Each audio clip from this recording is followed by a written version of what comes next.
Hey everybody, thanks for checking out my YouTube channel. My name is John Hambacker, and this is actually my first YouTube video. So the content of the video today and the subject that I want to discuss is the very reason why I feel like it's taken me so long to actually upload in the first place. And it's an issue I've had since I was really just a kid. And so I think if there are other people out there who feel the same way that I do or experience some of these same issues, as I like to think of them, then I hope this can help you at least in some way. So stay tuned.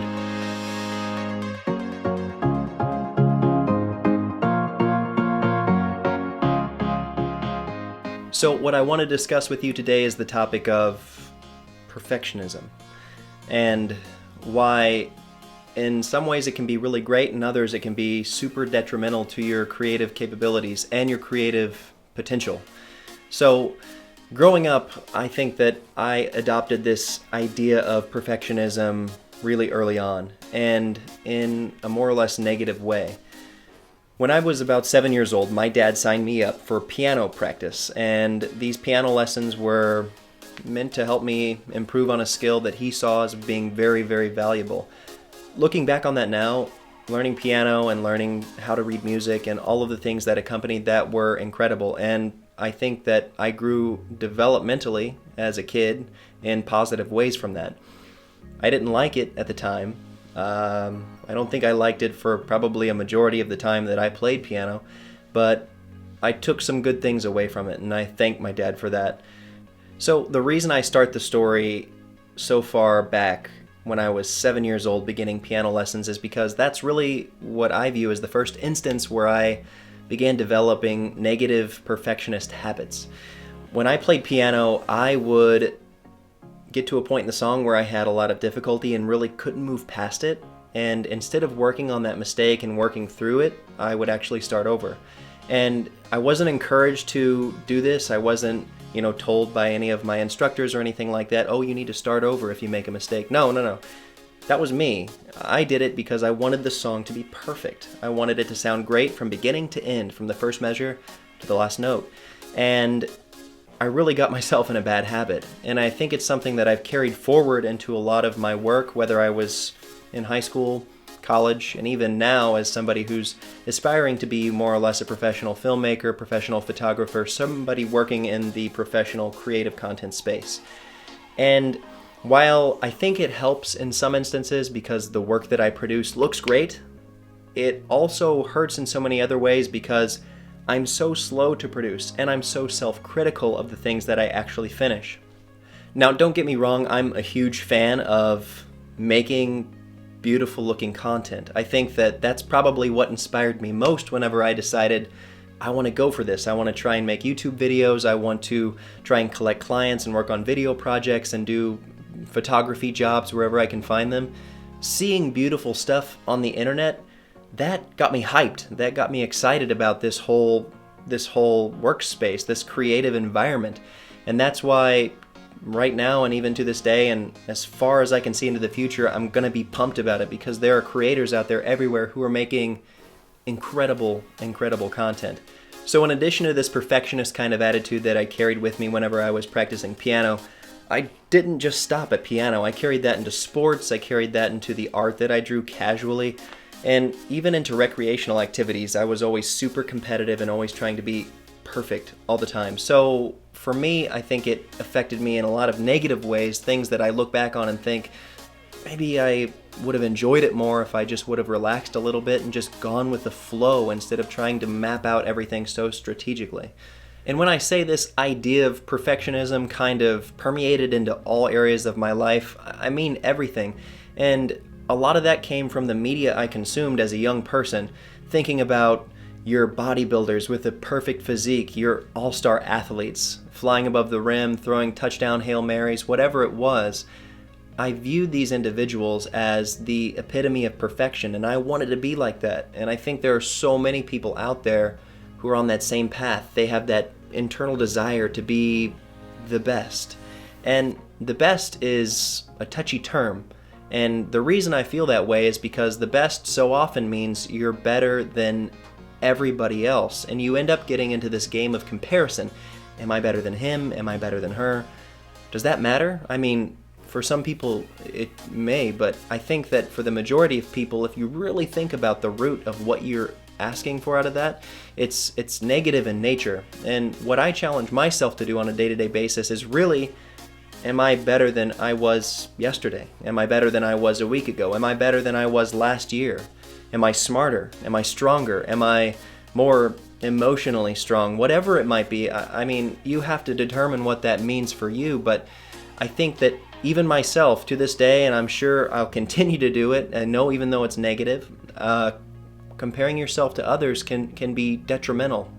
And so now, as a person who is so excited to be involved in a community like YouTube and to try and work in a creative space with other videographers and content creators and photographers, the idea of achieving perfection in a lot of ways has hampered my progress and my development. So often I finish a project and I literally throw away files because while I review them, I'm saying to myself, that doesn't look very good, or that doesn't look like I wanted it to look. And ultimately, I'm shooting myself in the foot. I'm literally dampening my creative abilities by not following through. In a lot of ways, that's me behind the ivory as a kid again, trying to play piano and getting stuck on the second line and going back to the beginning. So breaking these habits is not easy. It's actually super difficult. And for anybody out there who's in the same boat, you know how challenging it is to take that first step and follow through to the end. And that is really what I think the root of it is of course, taking the first step is extremely challenging. That's overcoming fear, that's overcoming judgment, maybe from yourself and maybe from others. And especially if you consider putting out work on the internet, that's a big stage and you have a lot of eyes on you. But I think it's unnecessary to feel like everyone's out to get you or everyone's out to hate. The internet and YouTube is a very creative and very supportive place as well. I mean, if you're somebody who's looking to improve on your skills, there are people out there who are willing to help you. And in a lot of ways, I'm still in that stage. I'm still looking for people who can guide me, who can mentor me, and I utilize this platform so heavily because there's so much incredible content out there.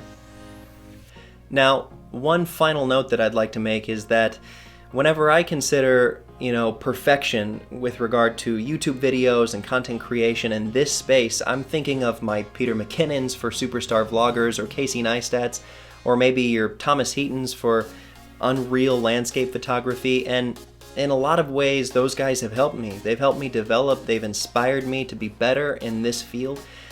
But at the same time, I think I felt a little bit of discouragement at times, watching their content and seeing what they produce and thinking to myself, like, how am I ever going to get there? And that's where you kind of have to infiltrate your own mind and say, if I don't start creating content now and growing and learning from the mistakes that I've made, I'm never going to get there. And that is sort of the mindset I think you have to reorient and reprogram yourself into. If you're always under the impression, as I am much of the time, that, well, I can't produce and I can't release this content for the public eye because it doesn't look perfect, it doesn't match theirs, it doesn't, supersede theirs, I don't know, I just think that's not so great. I also think that a lot of people fight the tangible reality of creating because they're so caught up with things like shiny object syndrome, and they feel like because they don't have the right gear or they don't have the level of expertise they feel like they should, they end up not creating anything. And that is also really negative. I feel like if you have an iPhone, or if you have an Android, or if you have a mirrorless or DSLR, it doesn't matter what you have. If you have the creative vision to use the tools that you have, you can do anything. I think that's where a lot of people fail to see the reality, is that if the content's bad, it's just not gonna reach people like you want it to. Great content reaches millions of people because people want to see that great content. People want to see the personality. They want to see the person making the video. They tune in every day for 10 and 15 and 20 minutes and however long videos are anymore because they care about what's going on in this person's life. They don't care if there's a little camera shake or the lighting isn't perfect. That doesn't matter to them. They want to see somebody they care about, somebody they've built this kind of relationship with, and they want to keep up with them. That's what drives people to the videos. So as much as I want this channel and this video in particular to be a resource for people who might be feeling like they are struggling with this idea of trying to chase perfectionism, I also want it to be a landmark for me. This is my first video. This is me overcoming a huge barrier that I've had for a long time, a barrier of fear, a barrier of external judgment, and it's kind of me telling myself, you're gonna do this, and this is the first step in that process. I think that there are a lot of emotions that I feel sitting down in front of a camera for the first time. There's fear, there's anxiety, there's a little bit of worry. Are people gonna like it? Do you think people will come back and watch any more of my videos? Maybe, maybe not. But ultimately, this is a great landmark for me, as I said, because I can come back at any time and look at this video and watch this and say, that was the first one. That was my first studio, my first camera, my first lighting setup, and my first time putting myself out there for people to see. That's hard to do. It really is, and I think the fear of that can keep a lot of people from ever making a move. So really, I hope this video is able to help anybody out there who might be feeling like they're trapped under this incredible pressure of being perfect. Be perfect in your own right. Tell your own story. Don't try and copy everybody, because if you end up doing that, nobody wants to watch a duplicate of anybody else. That's kind of pointless, right? I mean, be you and be true to what you care about. If you have a unique creative vision, share that with people. People will latch on if it's unique, if it's new, they've never seen that before, if it's enticing, people will follow. And I think with time, these kind of things become more comfortable. I think you have to work at it, just like with anything. Practice makes perfect. The final thing that I want you to do is to take your camera, take your phone, whatever it is that you use to post to social media or share pictures with friends and family. And I want you to take a picture of something that you care about, a picture of something that you're super interested by, something you find cool, symmetrical, whatever it is. It doesn't matter, but what I want you to do is take a picture of that and post it.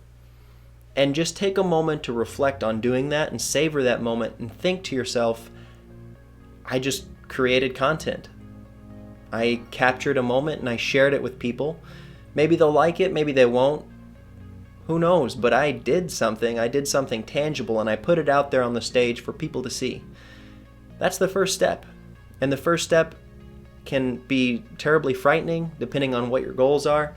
And that's what you have to do. If you want to avoid this plague of perfectionism and keep yourself in a productive mindset and keep yourself from stagnating, just taking the action to do that first thing will help put the ball in motion. It'll help give you a little momentum, and really it'll help you start, finish, and follow through. Thanks everybody for taking a minute to check out my first YouTube video. If you felt like you got something out of this and you'd like to see more content in line with the messages I've shared with you today, I'd love to have you back on the channel. I'm hoping this is a starting point for me and a stepping off point for me to start posting more regularly. So, I'll see you next time.